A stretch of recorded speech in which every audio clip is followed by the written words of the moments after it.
This week, no watches, but a camera. Well, cameras. The 5 generations of the ultimate camera for street photography, the Fujifilm X100. Let's see which one you should get and why.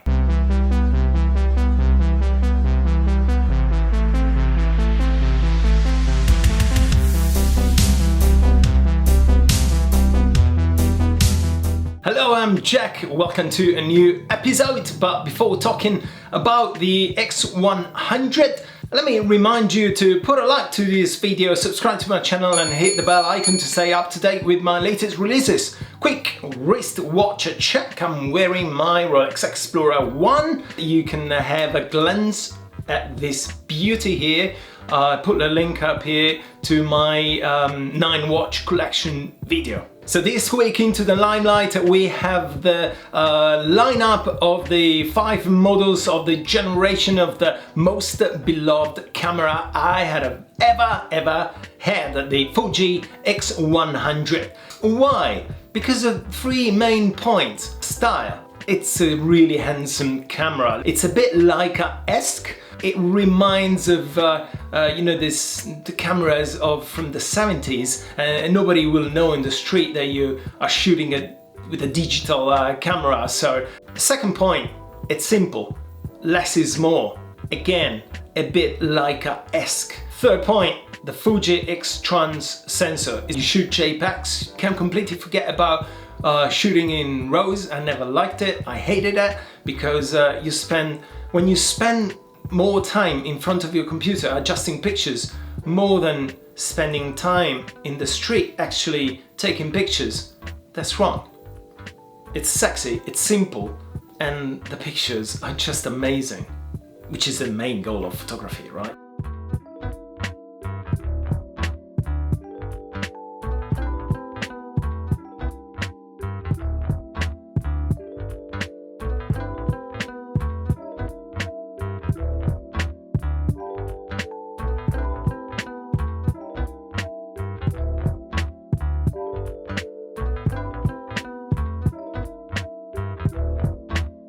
So let's go through all those different 5 generations of the X100. So we start with the X100 from 2011, 12 megapixel.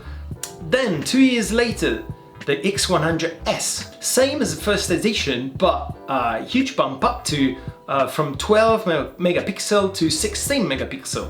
Everything same, but the LCD up to 1 million dots from 460. From 16 megapixel up to 24 megapixel. And the autofocus points are now 325. 26 megapixel, the ISO goes down from 200 to 160 and goes from 6400 up to 12800. The autofocus points now 425. Resolution 1,000,000.6 dots. It has a hybrid optical OLED now EVF. The LCD is touchscreen and tilting. The lens, it's the same, but now it consists on 2 aspherical elements. It's a lot sharper at 2.0 or max aperture. So, with those numbers in mind, which one should you get? X100, around 300 euros. It's just okay as your first street camera. But keep in mind, it's a 9-year-old camera, a 9-year-old project, only 12 megapixel. So just buy it to see if street photography is your thing. X100S, around 450 euros. It's more than okay, this one, as your first street camera. Might be your only street camera, or you use it for a while and then you'll decide to boost your experience up to the F or even to the V. My advice here is to stretch a little bit your wallet and go for this one instead of the 100, the normal one. Put it this way, if you get the S, you've saved 150 bucks of the useless bump up, the T. X100T then, around 600 euros, just not worth it in my opinion. Spend a bit more for the F or a bit less for the S, which doesn't differ that much from. So X100F, around 800 euros. It's the S with almost double up the price to get 50% megapixels more. So all worth it. X100V, the newest one, the newest version, around the 1,450 bucks. It's a lot of money. It's a huge amount of money, I know, but it carries many updates, and price is justified only if you already experienced one of the previous versions in the past, or you know what it means to travel around with one only fixed lens.